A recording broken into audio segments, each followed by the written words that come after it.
Hello friends, మీరు చూస్తున్నారు tech గురు YouTube channel. AP జిల్లా కోర్టు ఉద్యోగాలకు సంబంధించి అప్లికేషన్ ప్రాసెస్ అయితే స్టార్ట్ అయితే అవ్వడం జరిగింది. స్టెప్ బై స్టెప్ ఎలా తప్పులు లేకుండా అప్లై చేయాలి అనేది డీటెయిల్డ్గా చెప్తాను. వీడియోని ఎక్కడ స్కిప్ చేయకుండా చివరిదాకా చూసి అప్లై అయితే చేసుకోండి.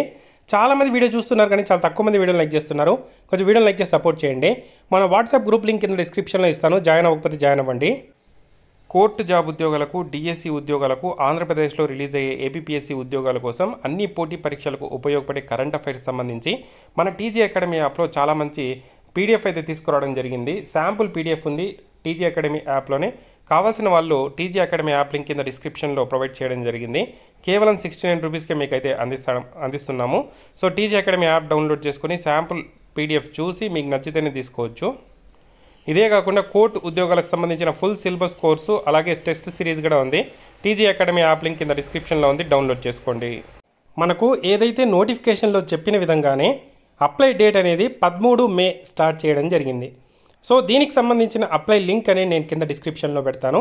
అఫీషియల్ సైట్లో కూడా మనకు దీనికి సంబంధించి ఆప్షన్ అయితే ఇవ్వడం జరిగింది. సో ఇక్కడ మనము ఎలా అప్లై చేసుకోవాలి అనే ప్రాసెస్ చూసుకుంటే ఇక్కడ మనకు క్లిక్ హియర్ అనే ఆప్షన్ కనిపిస్తుంది అఫీషియల్ సైట్లో. సో దీని మీద క్లిక్ చేస్తానే మనకు అప్లై లింక్ అనేది ఓపెన్ అయిపోతుంది. అన్ని పోస్టులకు సంబంధించి నోటిఫికేషన్స్ పీడిఎఫ్ని కూడా ఇక్కడ మనకు పెట్టడం అయితే జరిగింది. సో కావాల్సిన వాళ్ళు అక్కడ నుండి వివరాలు అయితే చూసుకోవచ్చు. ఇక్కడ ఇంపార్టెంట్ ఇన్ఫర్మేషన్ని కూడా మనకైతే ఇవ్వడం జరిగింది. సో ఇక్కడ మనకు న్యూ రిజిస్ట్రేషన్ ఓటీపీఆర్ అని ఇచ్చారు. సో ఆల్రెడీ రిజిస్టర్ అయ్యి ఉంటే లాగిన్ చేసి డైరెక్ట్గా అప్లై చేసుకోవచ్చు. సో ఇప్పటిదాకా మనం రిజిస్టర్ చేసుకోలేదు అంటే న్యూ రిజిస్ట్రేషన్ మీద క్లిక్ చేసి మనము రిజిస్ట్రేషన్ ఐడి అయితే క్రియేట్ చేసుకోవాల్సి అయితే ఉంటుంది. న్యూ రిజిస్ట్రేషన్ మీద క్లిక్ చేస్తేనే ఈ విధంగా లోడ్ అవుతుంది. ఇక్కడ మనము రిజిస్ట్రేషన్ అయితే చేసుకోవాల్సి అయితే ఉంటుంది. ఇక్కడ మనకు టర్మ్స్ అండ్ కండిషన్స్ అన్నీ కనిపిస్తాయి. అవన్నీ చదివిన తర్వాత క్లోజ్ చేసిన తర్వాత సో ఇక్కడ మనము పర్మనెంట్ డిస్టిక్ ఏది అనేది సెలెక్ట్ చేసుకోవాలి. దాని తర్వాత సిటీ ఏది, పిన్ కోడ్ ఏది అనేది సెలెక్ట్ చేసుకొని మీరు ఏ డిస్టిక్ని ప్రిఫరెన్స్ ఇస్తారు అంటే మీ డిస్టిక్ ఇక్కడ అయిపోయింది, దాని తర్వాత మీరు ఏ డిస్టిక్కి ప్రిఫరెన్స్ ఇస్తారు అనే ఆప్షన్ కనిపిస్తుంది. సో ఇక్కడ ఉండే ఆప్షన్స్ అన్నీ కూడా ఎంటర్ చేసి మనం ఫస్ట్ రిజిస్ట్రేషన్ అనేది చేసుకోవాల్సి అయితే ఉంటుంది. సో రిజిస్ట్రేషన్ చేసే ముందు ఇక్కడ మనకు యూజర్ మాన్యువల్లో క్లియర్గా మెన్షన్ చేశారు. అప్లై చేసేటప్పుడు మొజిలా ఫైర్ ఫాక్స్ కానీ, గూగుల్ క్రోమ్ కానీ, ఎడ్జ్ క్రోమియం కానీ వెబ్సైట్స్ అయితే యూజ్ చేయండి అని చెప్పి క్లియర్గా మెన్షన్ చేశారు. మొబైల్లో అప్లై చేసేటైతే ఆండ్రాయిడ్ 4.0 కానీ, iOS వర్షన్ 9 కానీ ఉండేటట్టు చూసుకొని అని చెప్పి మెన్షన్ అయితే చేయడం జరిగింది. సో ఇక్కడ ఓటీపీఆర్ ఐడి క్రియేట్ చేసుకునే విధానము అవన్నీ కూడా మనకు క్లియర్గా మెన్షన్ చేశారు.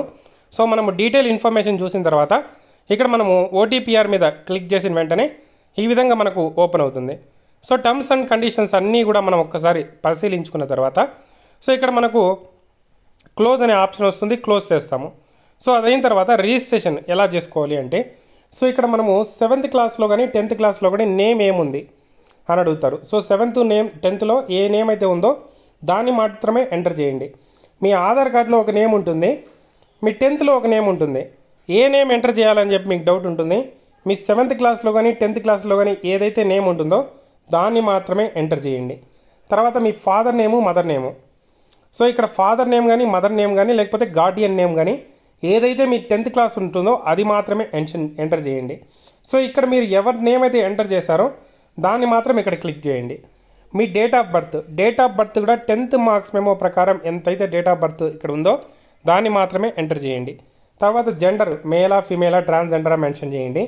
మ్యారేజ్ అయింటే మ్యారిటల్ స్టేటస్ అయితే ఎంటర్ చేయాల్సి అయితే ఉంటుంది. తర్వాత కేటగిరీలో మీ క్యాస్ట్ని అయితే మెన్షన్ చేయాల్సి అయితే ఉంటుంది.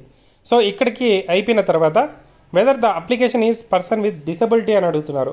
సో మీరు ఏదైనా ఫిజికలీ హ్యాండిక్యాప్ ఉంటే ఎస్ అని చెప్పి లేకపోతే నో అని చెప్పి మెన్షన్ చేయండి.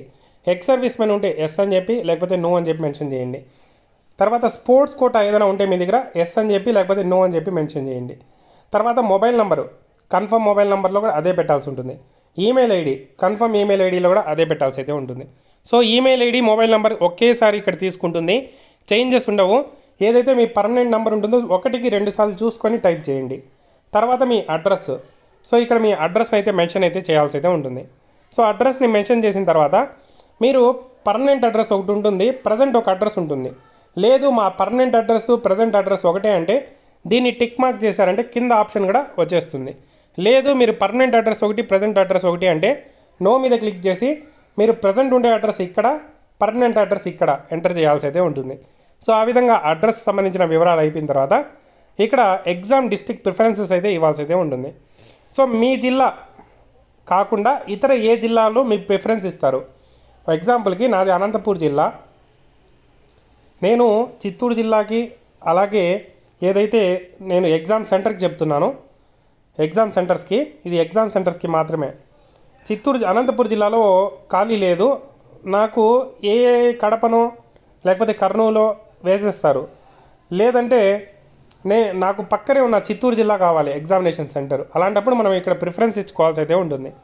సో మీది అనంతపూర్ జిల్లా అనుకోండి, మీ పక్కనుండే డిస్టిక్ని ప్రిఫరెన్స్ ఇచ్చుకోండి. సో దాని ప్రకారం మీకు ఎగ్జామ్ సెంటర్ అయితే పెడుతుంది. మ్యాక్సిమం మీ సెంటరే ఉంటుంది, మీ జిల్లానే ఉంటుంది. ఒకవేళ మీ జిల్లాలో ఎగ్జామినేషన్ సెంటర్ ఫిల్ అయిపోతే పక్క జిల్లాలో వేస్తారు. మ్యాక్సిమం మీ జిల్లానే ఉంటుంది, ప్రాబ్లం అయితే లేదు. సో టర్మ్స్ అండ్ కండిషన్స్ని యాక్సెప్ట్ చేసి ఇక్కడ ఉండే క్యాప్చాని ఇక్కడ ఎంటర్ చేశారంటే రిజిస్టర్ అయిపోతుంది.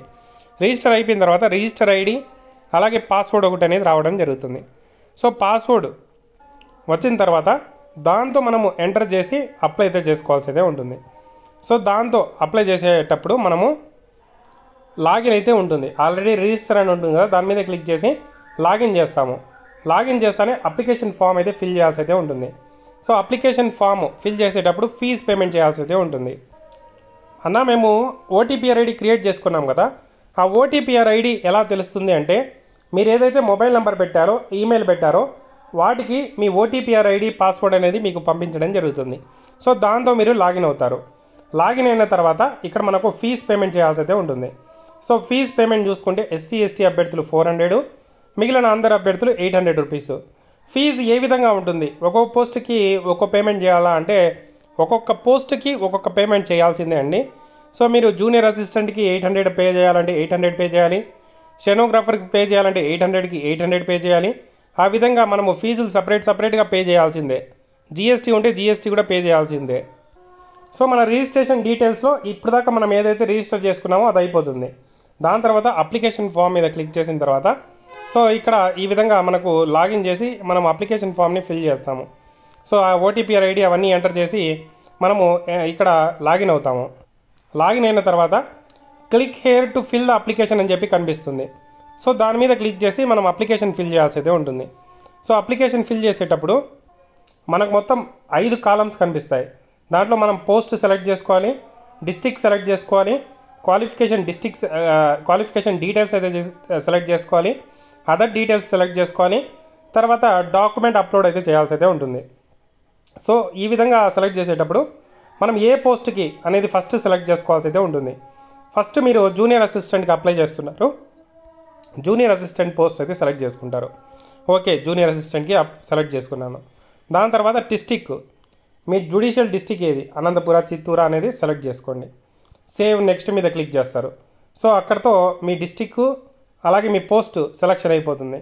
దాని తర్వాత డీటెయిల్స్, అవన్నీ మనకు డీటెయిల్స్ స్టార్టింగ్లో ఎంటర్ చేసాం కదా, ఆ డీటెయిల్స్ కనిపిస్తాయి.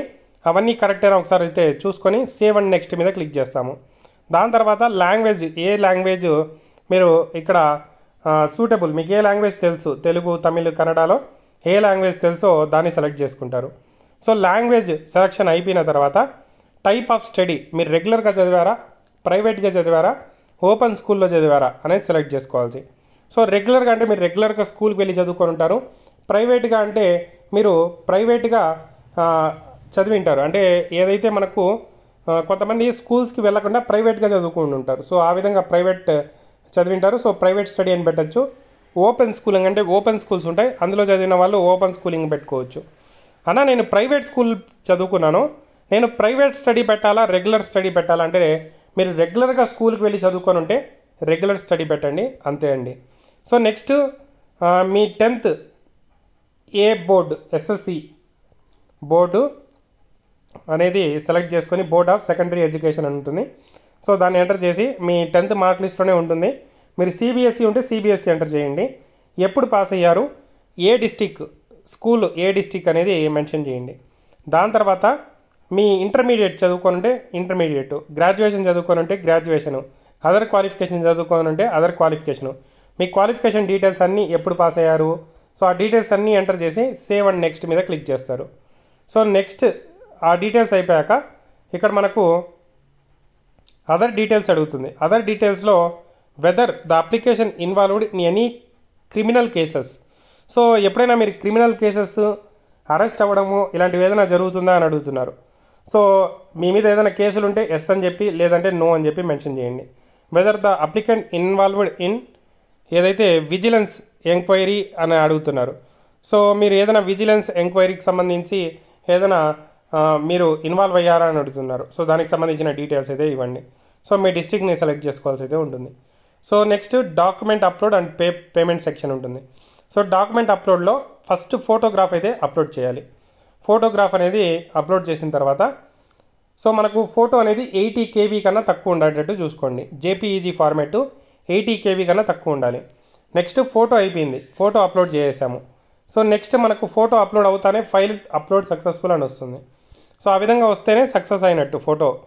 నెక్స్ట్ చూసుకుంటే రీసెంట్ ఫోటో అవుతానే సిగ్నేచర్ ఫోటో అప్లోడ్ చేయాలి. Next scanned copy of 7th 10th SSC marks memos. So date of birth proof కోసం 10th marks memo 7th marks memo upload చేయండి ఏదో ఒకటి. Next caste certificate. Next non creamy layer certificate. నేను already చెప్పాను మీకు non creamy layer certificate mandatory అని చెప్పి. So BC అభ్యర్థులు non creamy layer certificate upload చేయాల్సి అయితే ఉంటుంది. ఇది కేవలం బీసీ అభ్యర్థులకు మాత్రమే. నెక్స్ట్ డిగ్రీ సర్టిఫికేట్ ఉంటే డిగ్రీ సర్టిఫికేట్. ఫిజికలీ హ్యాండిక్యాప్ వాళ్ళు ఫిజికలీ హ్యాండిక్యాప్ సర్టిఫికేట్. డిశ్చార్జ్ అంటే ఎక్స్ సర్వీస్ మెన్ వాళ్ళు డిశ్చార్జ్ సర్టిఫికేట్. నెక్స్ట్ టైపింగ్ ఎవరైనా ఎంటర్ చేసుకొని ఉంటే దానికి సంబంధించిన సర్టిఫికేట్స్. షార్ట్ హ్యాండ్ ఎవరైనా ఎంటర్ చేసుకుంటే దానికి సంబంధించిన సర్టిఫికేట్. ఇది అందరికీ అవసరం లేదు, ఎవరికైతే అవసరం ఉంటుందో వాళ్ళు మాత్రమే అప్లోడ్ చేయాల్సి అయితే ఉంటుంది. నెక్స్ట్ మెరిటోరియస్ స్పోర్ట్స్ కోటా వాళ్ళు స్పోర్ట్స్ కోటాకి సంబంధించిన సర్టిఫికేట్స్. నెక్స్ట్ స్టడీ సర్టిఫికేట్, లాస్ట్లో స్టడీ సర్టిఫికేట్ కానీ లోకల్ క్యాండిడేట్ సర్టిఫికేట్ కానీ రెసిడెన్సీ సర్టిఫికేట్ కానీ అప్లోడ్ చేయాల్సి అయితే ఉంటుంది. సో ఈ విధంగా మనము సర్టిఫికేట్స్ అన్నీ అప్లోడ్ చేయాల్సి అయితే ఉంటుంది. మనకు ఎగ్జామినేషన్ ఫీజు కాకుండా 23 రూపీస్ 60 పైస్ అనేది పేమెంట్ గేట్వే ఛార్జెస్ అయితే ఉంటాయి. సో మనకు అప్లై ఫీజులతో పాటు అది ఎక్స్ట్రాగా ఉంటుంది. సో 823 రూపీస్ వస్తుంది మనం అప్లై చేసుకోవడానికి ఒక్కొక్క పోస్ట్కి. సో అది మీ డెబిట్ కార్డా క్రెడిట్ కార్డా యూపీఐయా సెలెక్ట్ చేసుకొని పేమెంట్ అయితే చేస్తారు. సో పేమెంట్ అయిపోయిన తర్వాత మీ అప్లికేషన్ ఫాము అవన్నీ కూడా కనిపిస్తుంది. సో మీరైతే లాగిన్ చేసి మీరు సక్సెస్ఫుల్ ఉంటుంది. అప్లికేషన్ ఫామ్ని కావాల్సిన వాళ్ళు డౌన్లోడ్ చేసుకోవచ్చు. ఈ విధంగా దీనికి సంబంధించిన అప్లికేషన్ ఫామ్ అయితే ఉంటుందండి. మీకు ఏదైనా డౌట్స్ ఉంటే ఇక్కడ నంబర్ ఇచ్చారు, నంబర్కి కాంటాక్ట్ అవ్వచ్చు. హెల్ప్ డెస్క్ ఇచ్చారు. వర్కింగ్ అవర్స్లో లంచ్ బ్రేక్ కాకుండా వర్కింగ్ అవర్స్లో మీరు ఆ నెంబర్కి కాల్ చేసి మాట్లాడచ్చు. ఏదైనా డౌట్స్ ఉంటే మెయిల్ కూడా సెండ్ చేయొచ్చు. డౌట్స్ ఉంటే వాళ్ళు మీకు రిప్లై కూడా ఇవ్వడం జరుగుతుంది. ఇది ఈ నోటిఫికేషన్కి సంబంధించిన డీటెయిల్ ఇన్ఫర్మేషన్. మీకు ఏదైనా డౌట్స్ ఉంటే కామెంట్ చేయండి. తప్పకుండా వీడియోని లైక్ చేసి షేర్ చేయండి.